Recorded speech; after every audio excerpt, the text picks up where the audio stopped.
তো সবাই আশা করি ভালো আছো। তো দীর্ঘদিন ধরে তোমরা আসলে অনেক কিছু শিখতেছো। তো আজকে আমরা যেটা শিখবো সেটা হলো উইন্ডো টাইপ এসি এর গঠন প্রণালী এবং এর এয়ার ফ্লোটা নিয়ে আমরা আজকে আলোচনা করবো। চালিয়ে দেখবো যে এটার ভিতরে আসলে কিভাবে বাতাসটা ফ্লো হয়। তো এর মধ্যে তোমরা কাজ করছো স্প্লিট টাইপ এসি, বেশিরভাগ কাজই কিন্তু স্প্লিট টাইপ বেশি দেখো, কারণ বাংলাদেশে উইন্ডো টাইপ এসির ব্যবহারটা প্রচলনটা কমে গেছে। বাংলাদেশে যারা বাড়িওয়ালা আছে তারা কিন্তু উইন্ডো টাইপ এসি লাগাতে দেয় না। কিন্তু তোমরা যদি দেশের বাহিরে যাও, যেমন সৌদি, দুবাই, কাতার, ওমান, মিডল ইস্ট পুরাটা এবং ইউরোপ, আমেরিকা, এই দেশগুলোতে তুমি গেলে পাবা উইন্ডো টাইপ এসির ব্যবহার ওইখানে প্রচুর পরিমাণ আছে। ছোট ছোট যে ভিলাগুলো আছে প্রত্যেকটা ভিলাতে প্রত্যেক রুমে কিন্তু উইন্ডো এসি গুলো ব্যবহার করে থাকে। তো উইন্ডো এসিটা বাংলাদেশে তোমরা যদি শিখে যাও, বিদেশে গেলে কিন্তু তোমরা যারা যেমন বিদেশে যাওয়ার পরিকল্পনা আছে, গেলে কিন্তু তোমরা এই ধরনের কাজগুলো পাবা। তো স্প্লিট টাইপ এসির ভিতরে যেমন তোমরা দেখতে পাও যে আউটডোর একটা অংশ, ইনডোর একটা অংশ, তো দুইটা অংশের সমন্বয়ে কিন্তু স্প্লিট টাইপ এয়ার কন্ডিশনার হয়ে থাকে। উইন্ডো টাইপ এসির ভিতরে একটা জায়গার ভিতরে সমস্ত কিছু স্থাপন করা আছে। যেমন তোমরা কম্প্রেসার,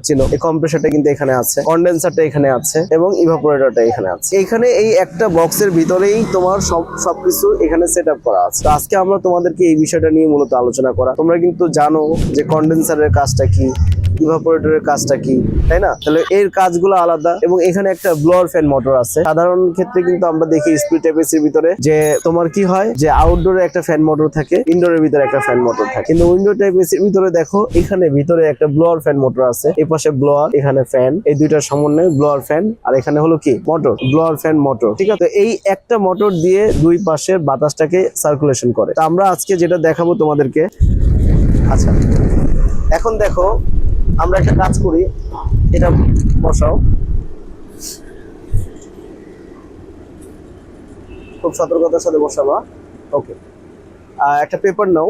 এটা হলো তোমার কক্ষের ভিতরে থাকে এই অংশটুকু, জাস্ট এই অংশটুকু কক্ষের ভিতরে থাকে, আর এই অংশটুকু কক্ষের বাহিরে থাকে। এটা কিন্তু তোমার উইন্ডো টাইপ এসি। উইন্ডো মানে কি? জানালা। এর মানে জানালার মতো কেটে এই উইন্ডো টাইপ এসিটা বসানো। তো আমরা দেখো এই ইভাপোরেটর অংশ এখন ঠান্ডা আসতেছে না, কম্প্রেসারটা স্টার্ট হলেই ঠান্ডা আসবে। এখান থেকে বাতাসটা কি হয়, টানতেছে। আবার এই বাতাসটা টেনে এখান থেকে আবার এখানে বের করে। আমি একটু পরে দেখাবো তোমাদেরকে, এই যে দেখো বের করছে, তাই না? তাহলে রুমের ভিতরে যে গরম বাতাসটা আছে, এই বাতাসটা এখান থেকে টেনে কি করছে, এখান থেকে ঠান্ডা করে বাতাসটা রুমের ভিতরে প্রেরণ করছে।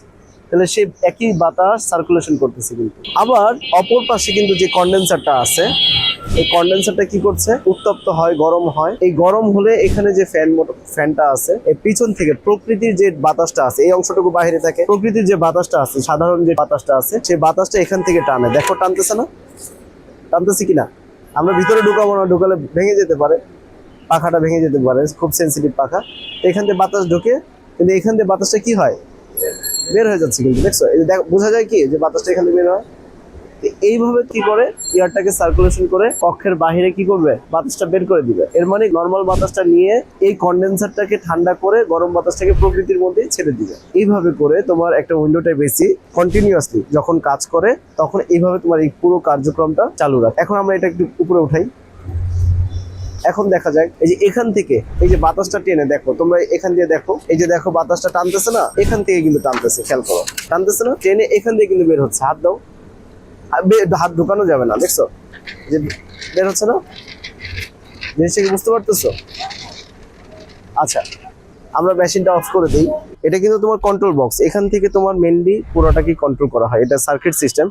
নর্মালি যেগুলো থাকে এগুলো অ্যানালগ, যেমন থার্মোস্ট্যাট সুইচ থাকে, সিলেক্টর সুইচ থাকে, অন্যান্য সুইচগুলো থাকে। সেখানে তোমার কন্ট্রোল বক্সটা এখানে আধুনিক একটা উইন্ডো টাইপ এসি, যার কারণে এখানে তোমার কি করলো যে একটা ইলেকট্রনিক সার্কিট দিয়ে কন্ট্রোলিং করা হলো। এখানে একটা সেন্সর আছে, এটাকে বলা হয় রুম টেম্পারেচার সেন্সর। এটার কাজ হলো কাইন্ড অফ থার্মোস্ট্যাট সুইচের মতো কাজ। থার্মোস্ট্যাট সুইচ যেভাবে তোমার নির্দিষ্ট টেম্পারেচার আসার পরে কি করে, কম্প্রেসারকে বন্ধ করে দেয়, এই সেম কাজটা এই সেন্সরটা করে থাকে। এটার নাম কি, রুম টেম্পারেচার সেন্সর। আর এখানে একটা সেন্সর আছে যেটা হলো পাইপ টেম্পারেচার সেন্সর। এটার নাম কি, পাইপ টেম্পারেচার সেন্সর। এই সেন্সরটা তোমার কিন্তু স্প্লিট টাইপ এসিতেও আছে, দুইটা সেন্সরই কিন্তু আছে, একইভাবে কাজ করে। এটার কাজ হলো কি, এটাকে তোমার টেকনিশিয়ানরা অনেকে ভাইস সেন্সর বলে, অনেকে এটাকে তোমার আইস কাটার বলে, কিন্তু এটা সঠিক নাম হলো পাইপ টেম্পারেচার সেন্সর।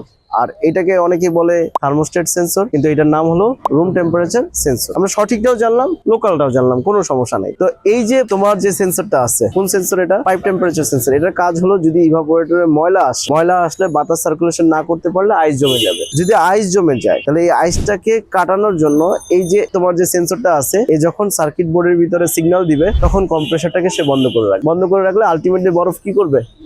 গলে যাবে। সিম্পল জিনিস। তাহলে এই সেন্সরটার কাজ আর এই সেন্সরটার কাজ বুঝতে পারছো না? আবার এখানে দেখো, এখানে একটা কিন্তু সুইং মোটর আছে। সুইং মোটর আছে কিনা? এই সুইং মোটরটার কাজ কি? এই এয়ারটাকে ফ্লো করা। এখানে সুইং ব্লেড আছে। তাহলে এখানে এটা তোমার চেপার মোটরও বলে, সুইং মোটরও বলে। তো এই মোটরটার কাজ হলো এই সুইং ব্লেডটাকে বা সুইং লোভার বলে, এগুলো কি করে?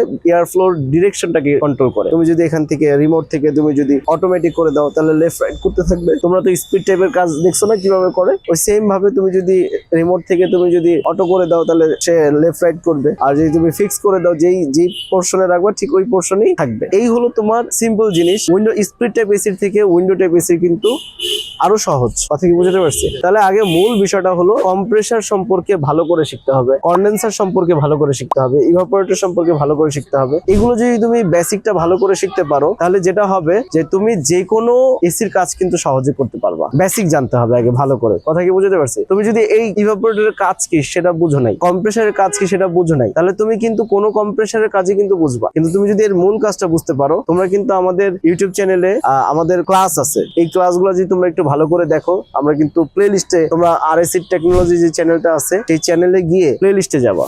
প্লে লিস্টে গেলে দেখবা যে কম্প্রেসারের একটা ক্লাসিক করা আছে, ওখানে 4টা ভিডিও আছে।